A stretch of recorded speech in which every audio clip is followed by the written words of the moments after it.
फ़र्क बताना करना सिखाऊंगी। आए हाओ हमारी अभिरुचि, हमारी हॉबी। नी हाओ, नमस्ते। सो ये है छठा पाठ, 第6课 छठा पाठ 6। 我会说汉语 माने मैं मंदारिन भाषा में बात कर सकती हूँ या कर सकता हूँ। तो पाठ की शुरुआत करते हैं नए शब्दों के साथ। हुए, इसका साथ साथ मैंने हंस भी लिख दिया है साथ में, ताकि आप पहचानते रहें। हुए कर सकती हूँ या कर सकता हूँ। शो माने बोलना, शो यह है फोर्थ टोन, यह है फर्स्ट टोन बोलना।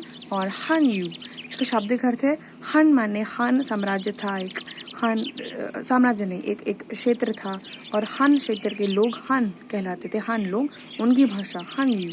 और आज की तारीख में जो वहाँ की मानक भाषा है चीन देश की, मंदारिन चीनी, उसको कहते हैं हान यू या फिर चोंगवन। तो मैंने लिखा है हान यू, साथ साथ इसको भी देखते जाइए। कर सकते हैं या कर सकता हूँ, कर सकती, कर सकता हूँ, कर सकती हूँ, नहीं कर सकती हूँ या नहीं कर सकता हूँ। पू हुए, पू हुए, पू हुए। वैसे तो पू में फोर्थ टोन आती है, लेकिन पू शब्द के साथ क्या नियम है कि यदि उसके बाद का शब्द फोर्थ टोन है तो ये सेकंड टोन बन जाता है। कुछ वाक्य प्रयोग देखते हैं। वोमन शो हान यू, वोमन शो हान यू, हम चीनी भाषा में बात करते हैं। वहाँ चीन के देश बोलेंगे, चीन के लोग, और यहाँ भारत के लोग जो हिंदी भाषी लोग क्या बोलेंगे, वोमन शो इन ती यू, वोमन शो इन ती यू, हम लोग हिंदी बोलते हैं। अगले दो वाक्य, वोमन हुए शो हान यू, हम सकते हैं बोलना हान यू, हम हान यू भाषा या हम मंदारिन भाषा बोल सकते हैं। ऊपर था हम मंदारिन भाषा बोलते हैं, यहाँ पर सकते हैं, यानी आपने एक स्किल एक्वायर कर ली है, एक कौशल हासिल कर लिया है। वो बू हुई शो इन यू, वो मैं नहीं बोल पाती हूँ, मैं नहीं बोल सकती हूँ इंग्लिश, मैं इंग्लिश नहीं बोल सकती। अब प्रश्न क्या है, नी मामा हुई शो हान यू मा, क्या तुम्हारी माँ मंदारिन भाषा बोल सकती है? यदि आपकी माँ नहीं बोल सकती है तो आपका जवाब क्या होगा, पू हुई, वो मामा पू हुई शो हान यू, नहीं मेरी माँ मंदारिन भाषा नहीं बोल सकती है। और एक बात का ध्यान रखना है कि प्रश्न में माँ शब्द है, उत्तर में माँ शब्द नहीं होगा। बहुत बार बोलते वक्त में गलती कर देते हैं, जब तक आप नौसिखिया हैं कोशिश कीजिए, आदत बनाइए गलती इस माँ शब्द का प्रयोग ना करने की, धीरे धीरे आदत बन जाएगी। इसी के साथ एक बात ये भी बताना चाहती हूँ कि मंदारिन भाषा में कोई हाँ या ना का कोई ढंग का शब्द नहीं बना है, हाँ या ना। इसकी वजह से जब भी कोई सवाल पूछते हैं, जैसे तुम्हारी माँ बोल सकती है क्या मंदारिन भाषा, बोल सकती है या नहीं बोल, यहाँ पर लिखा है मैंने पू हुए, यदि जवाब है ना तो आप कहेंगे नहीं, नहीं सकती है, मेरी माँ नहीं बोल सकती है मंदारिन भाषा, ऐसे हो जाता है। या फिर अगर काम कर सकते हैं, जैसे कि नी हुए xie हान यू मा, क्या तुम लिख सकते हो मंदारिन भाषा, अब तुम लिख सकते हो, आपका जवाब क्या होगा, हुए, वो हुए xie। तो जवाब शुरू हुआ हुए से, यानी कर सकती हूँ या कर सकता हूँ, मैं लिख सकती हूँ मंदारिन भाषा। कुछ नए शब्द, ई त्यार, ई त्यार, तियन लिखा है मैंने और आर साथ में, ई त्यार ऐसे लिखेंगे, ई तियन आर, ई त्यार, ये छोटी, इसे हम ऐसे उच्चारित करेंगे जैसे हम बोल रहे हो चौथी टोन, ई त्यार यानी थोड़ा या थोड़ी, जैसे वो हुए शो ई त्यार हान यू, मैं थोड़ी बहुत या थोड़ी थोड़ी मंदारिन भाषा बोल सकती हूँ या बोल सकता हूँ। भाषा हो गया एक संज्ञा होगी ना भाषा, उसके साथ संज्ञा, मंदारिन भाषा में हर संज्ञा के साथ आता है एक मापक शब्द, और भाषा के लिए मापक शब्द है चोंग, चोंग, यूएन भाषा, जैसे इंग्लिश में बोलते हैं लैंग्वेज, हिंदी में बोलते हैं भाषा, और मंदारिन भाषा में बोलते हैं, इस भाषा का शब्द है यूएन। तो इसका वाक्य बन जाएगा वो हुए शो लियांग चोंग यूएन, मैं दो भाषाएं बोल सकती हूँ या बोल सकता हूँ। वो हुए शो लियांग चोंग यूएन। मैंने लियांग शब्द का प्रयोग क्यों किया, क्योंकि लियांग के बाद आना ही आना है मापक शब्द, और जब मापक शब्द आता है तो हम लियांग का प्रयोग करते हैं, ना कि अर का। अब आ रही है वार्तालाप की। ख वन ई साई स्वेशाओ, स्कूल में, 在学校क और ख के बीच की बातचीत है ये। 你会说汉语吗? क्या तुम बोल सकते हो मंदारिन चीनी भाषा? 会我会说汉语 कर सकती हूँ, मतलब हाँ मैं बोल सकती हूँ मंदारिन भाषा। 你爸爸会说汉语吗? क्या तुम्हारे पिता बोल सकते हैं? 不会 नहीं, 他不会说汉语 वे नहीं बोल सकते चीनी भाषा। नए शब्द, तू माने पढ़ना, शू माने पुस्तक, शिए लिखना, स पात्र हिंदी में बोलते हैं शब्द, इंग्लिश में बोलते हैं वर्ड और मैंडरिन चाइनीज में बोलते हैं ज यानी पात्र। इसका मतलब इंग्लिश में कैरेक्टर होता है। और हंज अर्थात हन भाषा का शब्द, हंज शब्द या पात्र। और ये रहे इनके हंज, तू, शू, शिए, स, हंस। छिंकन वो तू, कृपया मेरे बात बोले। मैंने बोला ना, जब हम रीडिंग करते हैं इंग्लिश या हिंदी में, तो मैंने एक वाक्य पढ़ा और उसके बाद मैंने कहा कि आप मेरे साथ साथ बोलिए। साथ बोलिए असल में बाद में दोहराइए। तो छिंग प्लीज, मेरे बाद दोहराइए। छिंकन वो तू। अब अगला है शू, श, ह, छिंग यानी प्लीज कृपया। तो ये हो गया पुस्तक, खाना, पीना और कृपया। ये कितने हैं हंस? 4। स ग ज, 4 पात्र, स ग ज।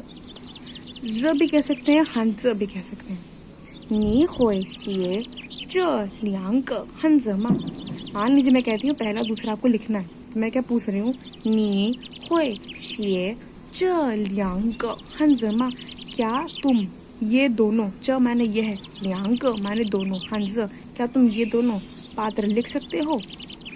अब मैंने ये शॉर्ट्स में सिखाया है, यदि आप लिख सकते हैं तो आप क्या बोलेंगे? हुए वो हुए शिए च लियांग हंस। और नहीं लिख सकते हैं तो पू हुए वो पू हुए शिए च लियांग हंस। 2 नए शब्द, सुओ और साय। सुओ का मतलब होता है काम करना या उत्पादन करना, टू प्रोड्यूस, सुओ। और साय शब्द का अर्थ है भोजन या फिर सब्जी, भोजन या फिर सब्जी। अब अगर कहना है मुझे चीन देश का भोजन यानी चीनी व्यंजन या चीनी भोजन, या इंग्लिश में असल में फ्रांसीसी भाषा का शब्द है क्यूजीन। क्यूजीन माने एक विधा, जैसे साहित्य में होता है विधा, कोई जुर्म विधा है लिखने की, और कोई कॉमेडी या कॉमेडी विधा है लिखने की, कोई ऐतिहासिक विधा में लिखते हैं। तो ठीक वैसे अलग अलग विधाओं में खाना बनता है। मुझे बोलते हैं ना, मुझे इटालियन खाना खाना है, मुझे साउथ इंडियन या ईस्ट इंडियन या नॉर्थ इंडियन खाना खाना है, तो वो हो गए विधाएं, अलग अलग प्रकार के क्यूजीन खाने के संदर्भ में। तो वैसे ही अगर हम कहना हो भारतीय व्यंजन या चीनी व्यंजन, तो कैसे इसका निर्माण होगा? पहले देश का नाम आता है चुंगकुओ चीन, और चुंगकुओ चीन भोजन, चाय चुंगकुओ चाय यानी चीनी व्यंजन, चाइनीज क्यूजीन। इंतु इंडिया भारत, इंतु चाय इंडियन क्यूजीन। तो यानी देश का नाम लिखना है, फिर हमें भोजन शब्द कह देना है, चाय। रिपन रिपन जापान, रिपन चाय जापानी व्यंजन। और जब इन दोनों शब्दों को एक साथ लिख देते हैं, जो चाय या फिर जो फन, तो उसका अर्थ होता है खाना बनाना या भोजन तैयार करना, जो चाय। अब कहना हो कि भारतीय भोजन बना रहे हैं, ये भारतीय भोजन बनाना, इस शब्द को क्या कहेंगे? सुओ इंतु चाय। देखो जुओ चाय माने खाना बनाना, इसके इन दोनों शब्दों के बीच में यदि देश का नाम जोड़ दें तो वो बन जाएगा सुओ इंतु चाय माने कुकिंग इंडियन फूड, भारतीय भोजन बना रहे हैं या भारतीय भोजन बनाना। प्रश्न क्या है? नी हुए सुओ इंतु चाय मा। इसका जवाब आप मुझे कमेंट सेक्शन में दीजिए। नी हुए सुओ इंतु चाय मा, क्या आप भारतीय भोजन बना सकते हैं? अगर थोड़ा सा बना सकते हैं तो आप कहेंगे हुए वो हुए सुओ इत्यार इंतु चाय। अगला प्रश्न है, नी हुए सुओ चुंगकुओ चाय मा, क्या आप चीनी भोजन बना सकते हैं? नी हुए सुओ चुंगकुओ चाय मा। इसका जवाब भी आप मुझे कमेंट सेक्शन में लिख के बताइए। 2 और नए शब्द, आई हाउ आई हाउ यानी अभिरुचि या हॉबी, जो खाली समय में हम कोई भी गतिविधि अपने टाइम पास के लिए करते हैं या फिर कुछ ना कुछ सीखने के लिए करते हैं। शी ह्वान पसंद करना, शी ह्वान। इसके मैं बहुत जल्दी यूट्यूब शॉर्ट्स लेके आऊँगी। अब कहना है कि मुझे भारतीय भोजन बहुत पसंद है। वो शी ह्वान इन तु चाय, वो शी ह्वान इन तु चाय। नी不喜欢做中国菜，你不喜欢做中国菜。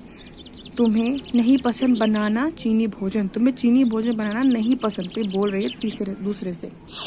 我妈妈喜欢看电视，我妈妈喜欢看电视。看माने देखना, खान माने देखना, 电视 माने टीवी देखना। मेरी मम्मा को बहुत पसंद है टीवी देखना। अगले 你的爱好是什么? ये तो थे शी ह्वान को कैसे प्रयोग करना है वाक्य में, और आई हाउ शब्द का प्रयोग कैसे होगा?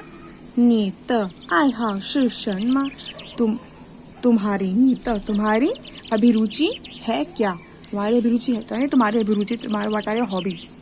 अब किसी की क्या क्या अभिरुचियां हो सकती हैं? 我的爱好是听音乐，我的爱好是听音乐 गाने सुनना। या फिर 我的爱好是画画，画画 चित्रकारी करना, मुझे चित्रकारी पेंट करना बहुत पसंद है। और मतलब या वो मेरी अभिरुचि है। तीसरा बोल सकते हैं मेरी अभिरुचि है 我的爱好是逛街 फोर्थ टोन फर्स्ट टोन 逛街 खरीदारी करना, शॉपिंग करना। अन्य वाक्य 我和我哥哥喜欢跳舞， मैं और मेरे बड़े भैया, 哥哥 माने भैया, मुझे और मेरे भैया को पसंद है 跳舞 नृत्य करना।